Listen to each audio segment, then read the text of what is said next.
بسم الله الرحمن الرحيم وبه نستعين الحمد لله والصلاة والسلام على رسول الله محمد وعلى آله وصحبه أجمعين. بريزان خوشويستان سلام ورحمة إخوائي قولتان لسربي خوش عالم لا زنزنا بابتكاني تفسيري جزء قد سمع الله بخزمت إيوي بريز وخوشويست دقموا وميدوار إخوائي قول سبحانه وتعالى بوما بكاتا توشي قيامت إخوائي قول لي ما قبول بك إخوائي قول لقر قرآن حشر مان بك وأو قرآن بكات با ما يي ريرو ريبازي جيان مان ولا قيامت بك بشفاعته تكاكار مان حتى برو بهشت مان دبات ورزامن دي خواي قورا مان بو بدز ديني بريزان وخوشويستان استا يديقين با يكيشتل سورة كاني قرآن بيروز أي سورة التغابن توري يكم بيناسي سورتك ناوي سورة التغابن وشيء التغابن واتا زرر من دكان اواني زرر يان كردوا اواني كوا لدنيا دا زرر مندو زيان بخش بونا جماري آيات كاني هجدا آياتا سورة مدنية لشاري مدينة بيروز دا بزيا لدواي سورة التحريم دا بزيوا زنجيريش يستو تارمين سورة قرآن توركاني او سورة بيروزا بابتي دوم توركاني بابتكاني توري دوم بابتكاني او صورة بينز بابتي لخو قرتوا يكم باسي تنصفتي خواي قورا كدا بجبو خواي باسي تنصفتي ذاتي بيروز خوي دكا لدواي دا بجبوني مروف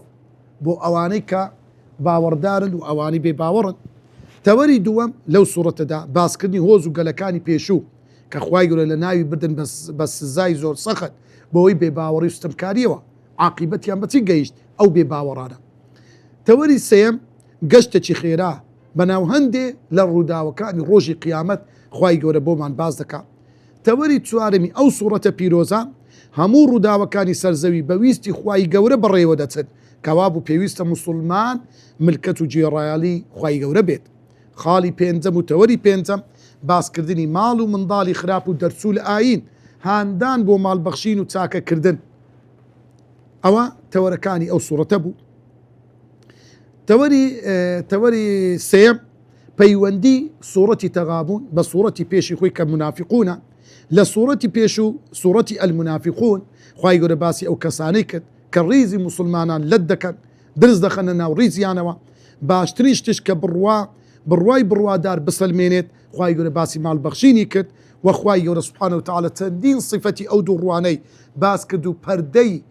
پردي لسر عيب وعار كمكريكاني أو منافقانا حل داوا خواي يورا باسي كدن كأوانا أو خو صفة ناشرين يعني هيتيان خواي يورا سبحانه وتعالى لصورة المنافقون باسي كدو لقلت سار السري أو خوا ناشرينا تون إنسان خوي رزقار بكلا صفتي نفاق بوي إيمان بيني بوي صدقة بك بوي آخيري خوي خير بك لو كاتب بردني دقات السري لو صورة بيروزة دا خواهي قول باسي بباورانو هو كاري لناو بردني عندك بس زي بهيزو بتين كو لناو تون هذا وقت خواهي قول صورة بيشو باسي من دالي كرت أو من دالا كدبيت دوجمنو معي لبيشت باسي مالو من دالي كرت كأو مالو من دالا هو كاري كمروف دور بخاتوا لذكري خوا لو صورة دا خواهي يقول باسي مالو من دادا كفتنن معي تاقي كدنوي مروفن اقدار بن خوتان بزانن كو او مالو من دالو بريو دبنو پرورديان دكنو اقداريان دبن دينا سر بشي يكم لآيات جماريك حتى آيات جمارنو توري يك توارم معنى وشكان وشي خلق بديه ناوا بي او لبيش دا لبيش تبدا هاوشوي هبو بيت وإليه المصير داهاتو قرانا وتان هربو لاي أو ذاتيك أخواي قوريا ما تسرون أو يدي شارنوا وما تعلنون أو أشكراي دكا نبأوا هوال دنقباس وبال أمره خرابي درنزامي ببا والريان أبشرون آية مروفتي آساي ما بس يان بيغمبري خداب وصلى الله عليه وسلم وتولوا بشتيال لبرواهنان ببيغمبري خوا صلى الله عليه وسلم كرت واستغنى الله خواي قور بينيازي خوي نشان دا واستغنى الله زعم الذين كفروا بباوران واتيدا جيشتن ديان وت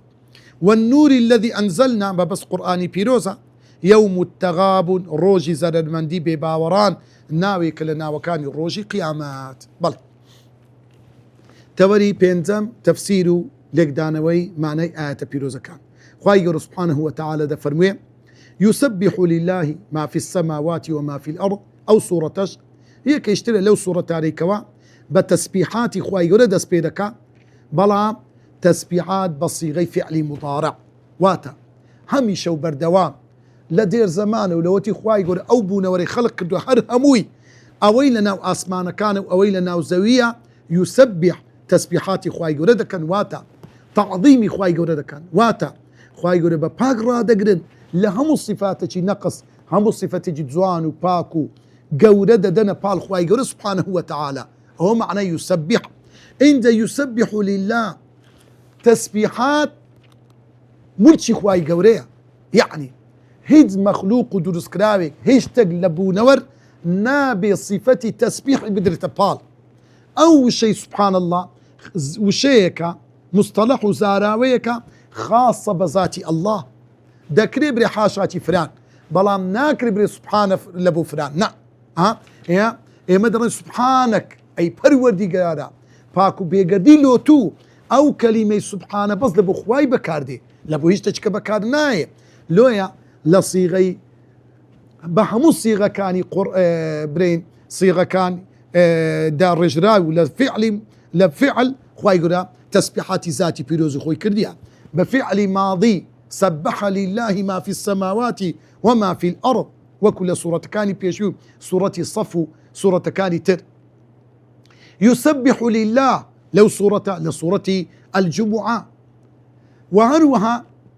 أو جار السبح بس شيوي فعل أمر وكو سورة أعلى سبح اسم ربك الأعلى بس شيوي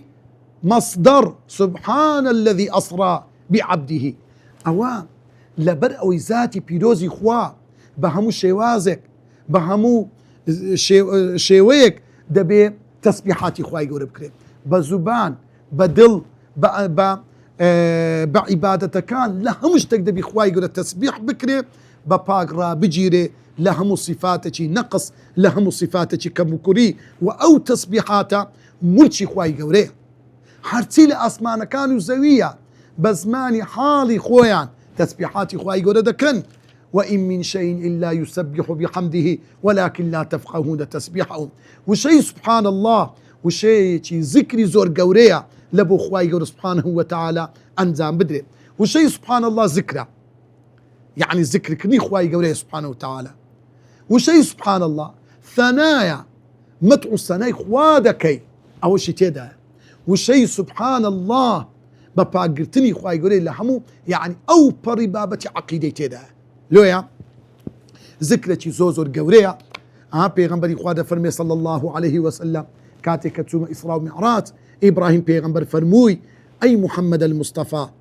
أخبر أمتك هوال بدأ بأمتك سلامي من يان بيبقينا وهوال يان بيبقينا خاتي بهشت زوي بهشت زور بنرخا زور بقيمتا زور ببيتو فرا وكي زور شيرينا إنزا بيغنبري هميشه وبرد غراسي بهشت يعني داتساندني خاتي بهشت اوي كديوي لو خوي زراعتي زور بي دارو باري زور بي بذكري سبحان الله والحمد لله ولا اله الا الله والله اكبر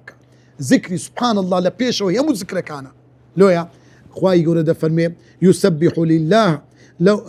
يسبح لله ما في السماوات وما في الارض له الملك هرتي ملك ده صلاة داريتي هي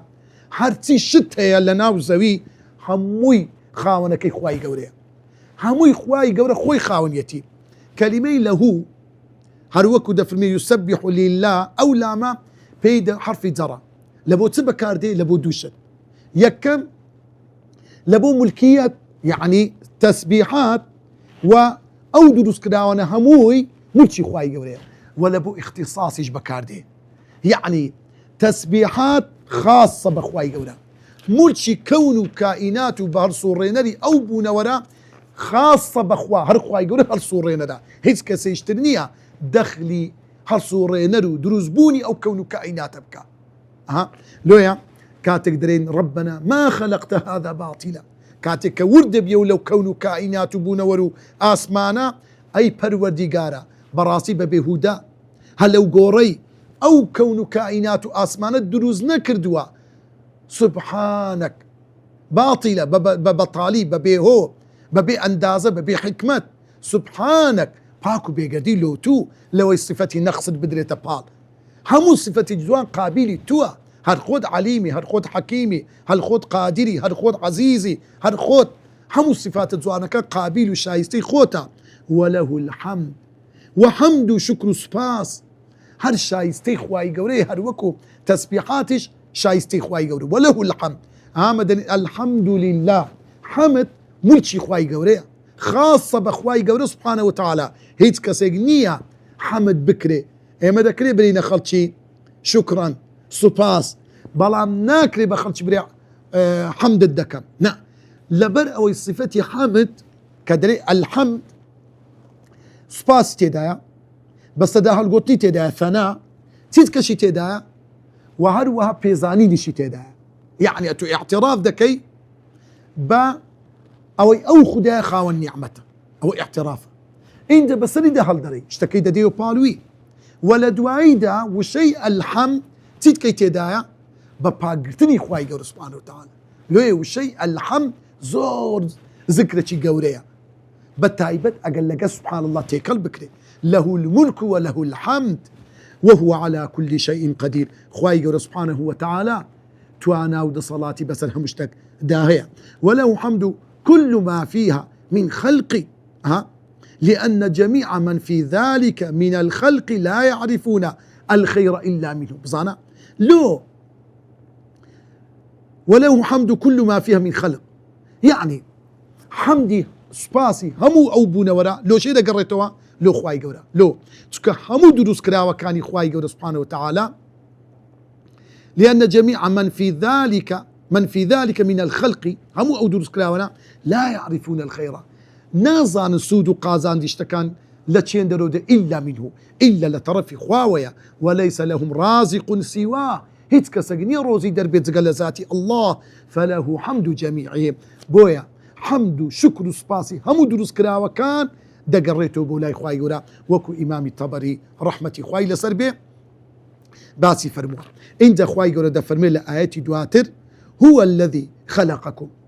أي إيمان داران أي مسلمانا بظانا أو خدايي كتسبيح شايستي تسبيحات بكرية أو خدايي كوا خدايا سبحانه وتعالى أو خدايا كحمد شايستوية ملك شايستوية هر أو قابيلي همو أو حمدو تسبيحو سباس قزاريانيا أو ذاتي الله هو الذي خلقكم أو ذاتي إيوي دروس كردوا بلام نعمتي خلق نعمتي زور قوريا خواي قول دروس كردي بدزوان تري شيوا لقد خلقنا الإنسان في أحسن تقويم قورترين نعمتي خلقه يعني بينا برتساود زور كسيا يك دماري مشكلة هي يك بنزي عيبتي هي حتى دمري نقصتانية لي بزانا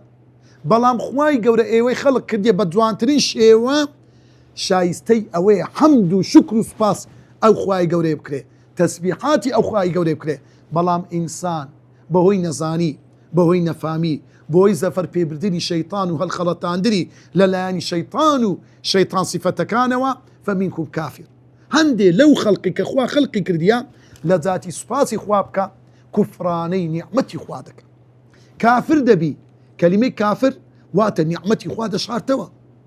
اعتراف بخواتي خواناك بخالقيتي خواناك سباس قزاري خواي قورنية كافر بباورة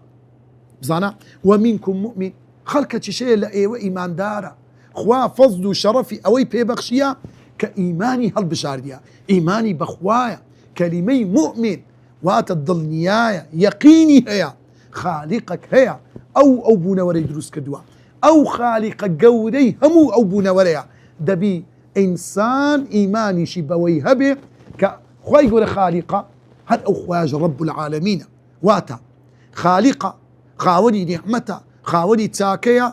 هەر ئەوی شایستەی ئەوەیە کە ئینسان ئیمانێکی یەقینی هەبێ دەبێت تەنها ئەو بپەرسترێ بزانە ئەوەی ئیمانە والله بما تعملون بصير ئاگادار بە ئەوەی کافرە ئەوەی ئیماندارە هیچی لە خوای گەورە بزردیە خوای گەورە ئاگادارە خوای گەورە بینەرە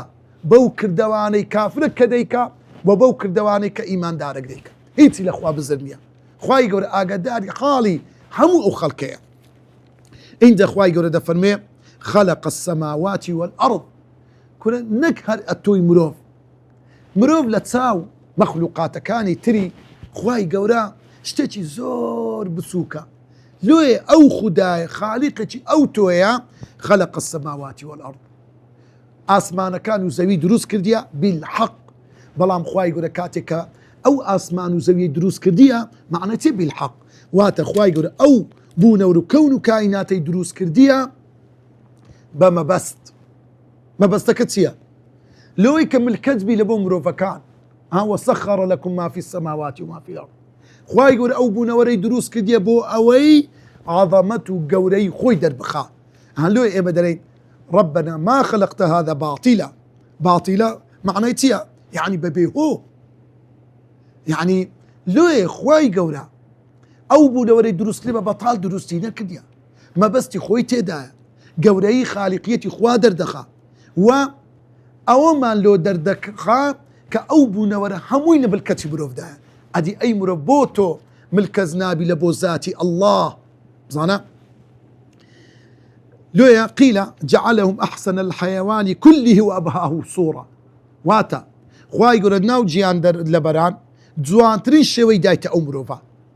بدليل أن الإنسان لا يتمنى أن تكون صورته على خلاف ما يرى من سائر الصور دليل سيا هیچ مرۆڤێک نییە حەز بکە بەخلوقێکی تر بچی ئەگەر بەیەکەچی برێ حاشاکی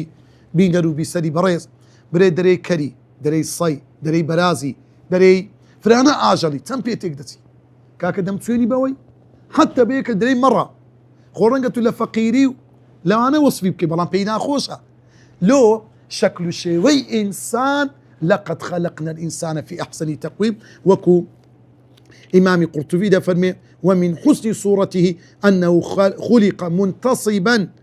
منتصبا غير منكب يعني بقدر قامته جوان خواهي يقول خلقي كرديا نكسري شوربي تولى بوزوي أو تاك مخلوقك خواهي يقول بو شوي خلقي كرديا لو خلق السماوات والأرض بالحق وصوركم فأحسن صوركم خواهي يقول الشيوي ايوي دروس كرديا بجوان ترين شيوا وكو دفرمي هو الذي خلقكم في الأرحام ما يشاء خواهي يقول أو ذاتيا مروفي خلق كرديا لناو رحمي دايك بوشي ويك خوي ويستي لسلو خلق تاندك وإليه المصير قرانا وشتان هربو لاي خواهي يقول سبحانه وتعالى كواتب بزانا حتسندي للدنيا بجي بإيمان بكافر بلام سرنزامك تاوروان الدكا قرانا ويبو لاي خواهي يقول ليه برسينا ويا لسا تاكي وردقريوا لسا خرابا سزاد دري لوي آقداري أوبا إن دخواي يقول فرمي يعلم ما في السماوات والأرض ذاتي الله هيش تقنية لأخوة شارع وبي هرتي لأسمانا كانوا زويها يعلم خواي يقول علمي فيها طبعا ليري يعلم في صيغة فعلي مضارعة يعني علمي خواي يقول سبحانه وتعالى أزلية حل بيش تردى بيجوي عردو آسمان خلق بكري خواي يقول علمي فيها وخواي يقول علمي بداهاتوش هي هيش تقل خواي يقول بزرنية أوين ناو كوني بردك بي أوين ناو كنزي آسمان بي أوين ناو دريايك بي حموي خواي يقول بي آقدارة ويعلم ما تسرون وما تعلنون خواي يقول أقر أوهم آسمان زبلاح وفراوانو قوريا أو زوية بانتاية فراوانا لبرساوي رونو آشكرابي هيش تقل خوا بزر نبي أي مروف أتوتي شد بشاري وخوا بي آقدار نبي يعلم ما يسرون ويعلم ما يسرون خواي يقول بي آقدار وعالمة بوي كوادي شارنا والناو ضدي خوتان وما تعلنون وأوي بأشكر عليك هو هذا الشيء خواي قوريا لصرتان دتي والله أقل الدنيا إيش لصرتان بروا روجك دادي لهم أوشتني هنيانا خواي يقول لصخرابا كان محاسبەتان دەکە و سزاتەندا لەسەر شتەکان چاکەکان پاداشتان داتەوە. والله علیم بذات الصدور. خوای گەورە ئاگادارە بە نیەتی ناو دڵتان، بەشتە شاراوەکانی ناو دڵتان. شيخي سعدي رحمتي خوای لەسەر بێ دەفەرمێ فإذا كان عليما بذات الصدور، أجا خواي يقول علمي بشتكاني ناودلي مروف هبي تعين على العاقل البصير أن يحرص ويجتهد في حفظ باطنه من الأخلاق الرذيلة. إنساني عاقل تيجيشتو إيمان دار الراستقينا زور نيتكاني ناودلي اشتشارة وكاني ناودلي لا أخلاق خور روشت الناس كان زور خوي تساق دكا نیەتی خراپ بە دڵی دانایە بە مێشتی دانایە خۆی دەڕازێت و بە جوانتر من خۆ ڕەوشت ئەگەر بەنهێنی بی لە بینی خۆی و خوای گەورەش بیتن. اینجا خوای گەورە دەفەرمێ ئەلەم یەئتیکم نەبەء الذین کەفەڕوا، ئەی خەڵکی مەککە، ئەی بێ باوەڕانی خەڵکی مەککە، ئەی ئومەتی پێغەمبەر، ئەلەم یەئتیکم ئایا هەواڵتان بۆ نەهات نەبەء الذین کەفەڕوا، هەواڵی ئەو کەسانی کە بێ باوەڕ بوون من قبل لە گەلەکانی پێشوو لە قەومەکانی پێشوو کە بێ باوەڕ بوون کە ئیمانیان نەهێنا بە پێغەمبەرەکانی خۆیان چیان بەسەر هات فەذاقوا ناخۆشترین ژیانیان لە دنیادا چەشت فەذاقوا بەهۆی ئەو هەموو ژیانی نالەبار و ناخۆشی کە بەسەریان داهات. یعنی سبحان الله تەمەشا بکە ئینسان کاتێک کە کوفر هەردەبژێری هەموو ژیانی دەبێتە معانات، دڵە ڕاوچێ ناخۆشی، بەڵام ئیمان ئەمنە اطمئنانە دڵنیاییە خۆشیە دڵە ڕاوچەی تێدا نییە چونکە پەیوەندی لەگە خالیقی خۆتە لۆیە فەذاق و ئەو پەڕی ژیانی ناخۆشیان چەشت وەبالە ئەمرهم و تۆڵەی ئەو کەلیمەی وەبال واتە کردارە خراپەکانیان کە ئەنجامیاندا بەسەریاندا گەڕاوە واتە تۆڵەیان لێ کراوە وەلەهم عەذاب ئەوە لە دنیایێ خوای گەورە سزایدان وەکو قومی نوح پێغەمبەر خوای گەورە بە تۆفان لە ناوی بردن، قومی ثەمود، قومی صالح، شعیب، هەر ئەوانە قومی لوط خوای گەورە هەمووی تۆڵەیانی لێ کردە وەبالە ئەمرهم سزای کردارە خراپەکانی خۆیان چەشت وەلەهم عەذاب ئەلیم و عەذابێکی زۆر بە ئێش بەسەریاندا چاوەڕوانیان دەکەن لە دۆزەخ ئەوە لە دنیایە وەلەنوذیقەنەهم من العەذاب الئەدنا دون العەذاب الأکبر. هو عذابێکی زۆر بەسیت و سووکە لە چاو ئەو عەذابەی کەوە چاوەڕێیان دەکا کە لە ناو دۆزەخ و ئاگری جەهەنەمە. ابن عاشور دەفەرموێ شبه ما حل بهم من العذاب بشيء ذي طعم كريه، هان دەفەرموێ ذاقوا دەفەرموێ خوای گەورە تەشبیهی حاڵی ئەو کافرانە دەکا وەکو ئەو کەسەی کەوا خواردنەکی زۆر ناخۆش بخوا يذوق به من حل به ويبتلعه کە لە قورجی زۆر تامچی تاڵ و ناخۆشە زۆر بە زەحمەت قوتی دەدا لأن الذوق باللسان أشد من اللمس باليد أو بالجلد. لۆ چکە دائما تامکردن لە چێ لە زوبانە نەک بە دەست لێدان نەک بە پیستە لێ خوای گەورە فەرمی فەذاقوا یعنی ئەو ئێش و ژانە لە ناو هەناویان ڕا تەئسیریان لێ دەکە سبحان الله هەندە عەذابێکی داخۆش بووە. اینجا خوای گەورە دەفەرموێ ذلك لو أوان عذابيان بسدات سببكي تسبو بأنه كانت تأتيهم رسولهم بوي أوي كوا كاتك بيغمبر كان ينبوهات بالبينات بتندين بلقي رونو آشكرا لكتبك آسمانيا كان لمعجزات رونو آشكرا فقالوا أوان هلو يتيان تسبو برامبر أو بيغمبرانا ديان وتيان أبشر يهدوننا مروفة آساي رين موني بكا كهاو شوي خومانا لو خوای گەورە مەلائیکەتێک نانێری لۆ مرۆڤێکی تر نەبیتن ئەوە مرۆڤێکە لەگەرمانە ما لهذا الرسول يأكل الطعام ويمشي في الأسواق هو كاين چۆن دەبی پێغەمبەر وابی فكفروا بۆیە بێباوەڕ بوون ئیمانیان بە پێغەمبەرەکان و ئەو پەیامەی پێغەمبەران نەهێنا وتەوەلەو پشتیان کرد لە ئەمر و فەرمانی خوای گەورە سبحانه وتعالى واستغنى الله عند خوای گەورە سبحانه وتعالى بێنیاز بوو خوای گەورە دەوڵەمەندی خۆی نیشاندا کافرن بێباوەڕن دژمنایەتی پێغەمبەرانی خوا دەکەن خوای گەورە منەتی بە ئێوە نییە إن الله لغني عن العالمين ومن كفر فإن الله غني عن العالمين ئەوانەی کافر دەبن خوای گەورە بێنیازە خوای گەورە ڕەحمیان پێدەکا پێغەمبەریان لۆ دەنێری کتێبی ئاسمانیان لۆ دەنێری هیدایەتیان دەدا عەقلیان عقلی پێداون ئەندامەکانی هۆکارەکانی ڕێی حەق دۆزینەوەی پێداون بەڵام ئەوان کاتێک کە سوود لە هیچ شتێک لەوانە نابینن خوای گەورەش بێنیازە وەکو شتێکی زۆر بێقیمەت هەرس و کەوتیان لەگەڵ دەکات لە ناویان دەبا دەیان خاتە ناو زبڵدانی مێژووەوە وەستەغنە الله خوای گەورە بێنیازی خۆی نیشاندا بەرامبەروانە کەلیمەی ئیستەغنا يعني طلب الغنى وعني واتا خواي قول سبحانه وتعالى بينيازي خوي ما بس يعني وا كاكم بيوسم بعبادة غونية بيوسم بإيمان غونية يعني خواي قول سبحانه وتعالى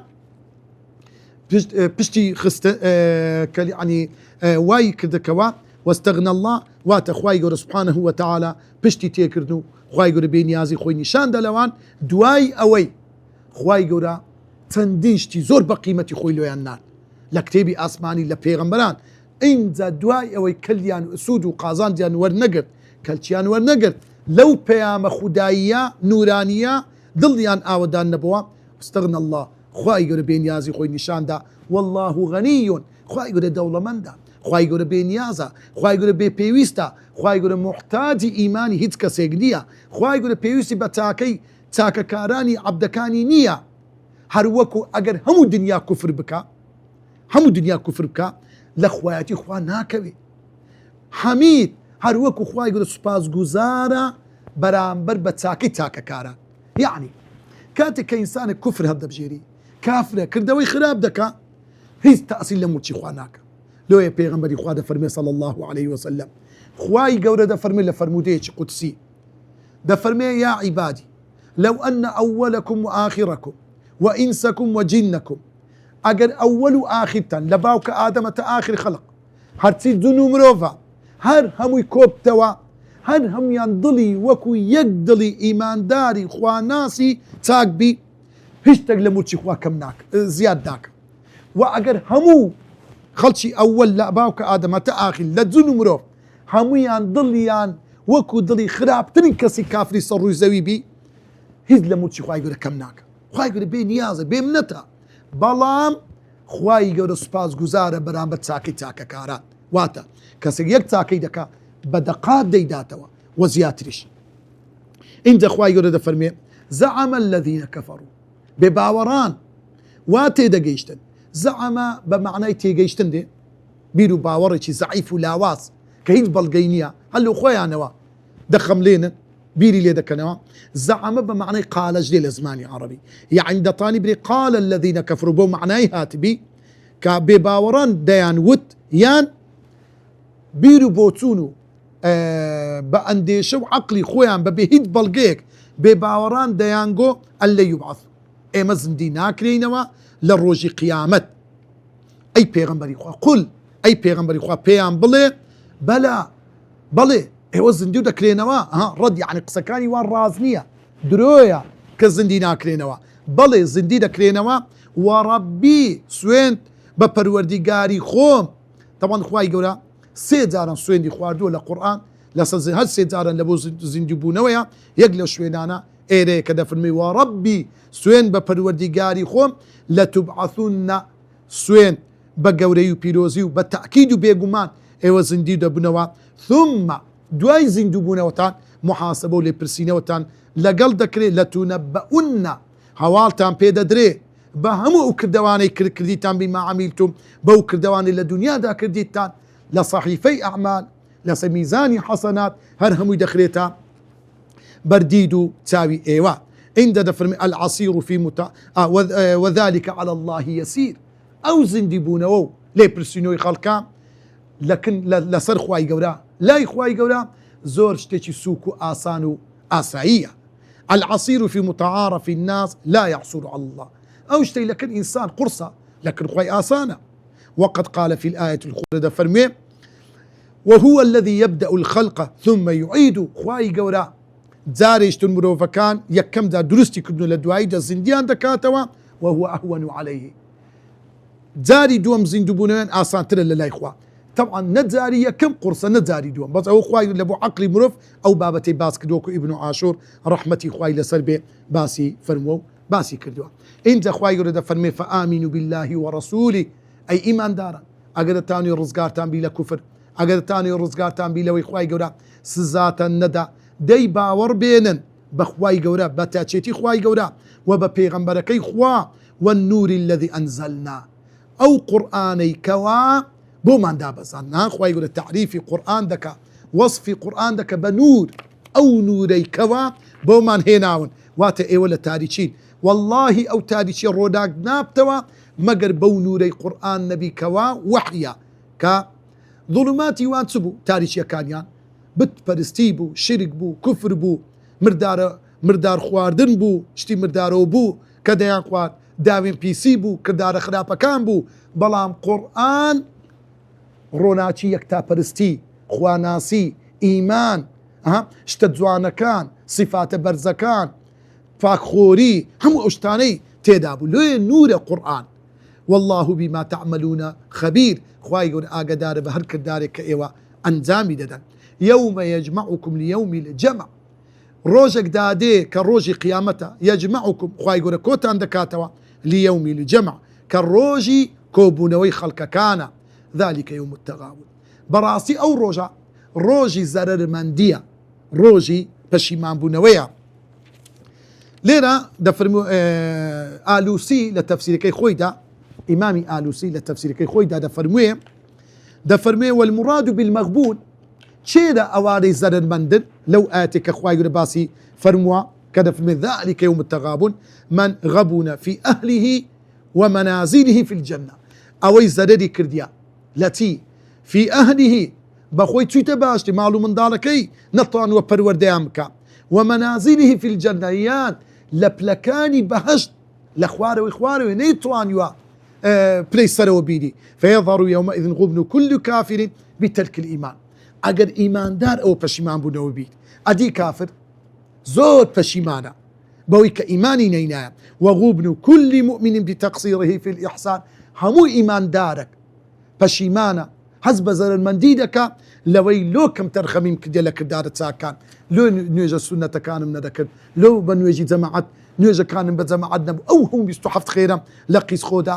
هەموو خێر و سەدەقە و چاکەیەک پەشیمان دەبتەوە ئیمامی ئالوسی ڕەحمەتی خوای لەسەر بێ وهروها دەفەرمێ يوم التغابن يعني يوم القيامة والتغابن مستعار من تغابن الناس في التجارة يعني أو وشي والجراولتي زەرەرمەند بوونی ئینسان لە بازرگانیەک لۆ وذلك إذا فاز السعداء بالجنة کاتێک ئیمانداران بەختەوەرەکان بەهشتیان بەدەزەینن فكأنهم غبنوا الأشقياء في منازلهم التي كانوا ينزلون منها لو كانوا سعداء کاتێک ئەو کەسانەی کەوا بەهشتیەکان دەچن کافرەکان دەستنە ناو دۆزەخ ئەو کاتە حەز دەکەن بەڕاستی ئەگەر ئەوان وەچی ئەو ئیماندارانە ئیمانیان بێنابە هەمان جێی وانیان دەبوو باشتریش بەڵام کە ئیمانیان نەینا بەو شێوەیە تووشی ئەو جەهەنەم و دۆزەخ بۆ خوای گەورە پەنامان بدە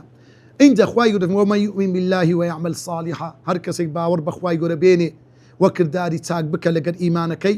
يكفر عنه سيئاته خوای گەورە هەموو گوناحەکانی لێ ڕەش دەکاتەوە يعني أجر إنسان بس تنهال لس كلمة لا إله إلا الله بمري حتى جناحي هبيتا آخر خير دبيتو وكو بيغمبري خواد فرمي صلى الله عليه وسلم من كان آخر كلامه لا إله إلا الله دخل الجنة على ما كان له من عمل أجر سندين كداري خرابي شي هبيتا خواي يقول همي لو رجل كاتوا أجر إيمان طبعا لا إله إلا الله بشرط الشروط كان خويبي ويدخله جنات تجري من تحتها الأنهار خوای گەورە دەیان خاتە ناو چەندین باخ و باخات و بەهشتانێکی ئەو تۆکە لەژێر دار و لە خاکەکەیدا ڕووبار چەندین ڕووبار دەڕوە خالیدینە فیها ئەبەدا لەو بەهشتە بەنەمری هەتا هەتایی دەمێننەوە ذلك الفوز العظيم بەڕاستی ئەوە بردنەوەی هەرە گەورەیە پێغەمبەر لە فەرمودەیەک دەفەرمێ صلی الله عليه وسلم هەر کەسێک کە دەستە بەهشتێ ئیلا پەشیمانە ئەوەی کە پەشیمانە دەرێ خۆزگە زکرێکی زیاتر بکرد باە کەوا جێم باشتر و ئەجر و پاداشتی گەورەتر و باشترم هەبایە تەوەری شەشەم سوود و پەنج هەڵێنزراوەکان یەکەم بۆیە خوای گەورە شایستەی سوپاس و ستایشە چونکە هەر ئەو زاتە دەسەڵاتداری ڕەهایە خاوەنی هەموو بوونەوەرە هەر هەموو ئەو شتانی لە بەرژەوەندی مرۆڤەکان بەکار دێنێت دوام مرۆڤ سەرپشکە لە هەڵبژاردننی بڕوا و بێباوەڕی لە دنیادا ئازادە مەگەر بەربەست بۆ بانگەوازی ئیسلام دروست بکات بەڵام لە ڕۆژی لە دوا ڕۆژ سزای دۆزەق دەچێژێت. خاڵی سێر خدای گەورە باسی دروستکردنی ئاسمانەکان و زەوی دەکات بەڵام دروستکردنی مرۆڤی لە هەموو دروستکراوەکانی تر جوانتر و ڕێکتر کردووە. خاڵی چوارەم خوای گەورە پێغەمبەرانی لە ڕەگەزی خودی مرۆڤەکان نردووە چونکە پێغەمبەران بۆ جێبەجێکردنی پەیامی خوای گەورە ڕەوانە کراون ئەگەر وانە بووە مرۆڤەکان سوودمەند نەدەبوون لە هەرسو کەوت و ڕەفتار و ئاکارەکانیان هەروەک مافی ڕەخنەگرتنیان دەبوو لەوەی کە ئەوان لەگەڵ ئەم دروستکراوە ئاشنانین. خاڵی پێنجەم هەموو کەسێک پەشیمانە لە ڕۆژی دوایی بڕواداران پەشیمانن لەوەی کە کار و چاکەی زیاتریان نەکردووە بێ باوەڕان پەشیمانن لە هەموو کردارەکانی خۆیان. بەڕێزان و خۆشەویستان ئاخر شت لە تەفسیری ئەو چەند ئاەتە پیرۆزە باسی بکەین. یەک خاڵ زۆر مهمە ئەویش ئەوەیە قەدری کات. بەڕاستی ئەو ئاەتەن ئەومان پێ دەڵێ ئینسان قەد لە دنیادا شتێک نەکا کە پەشیمان بی یعنی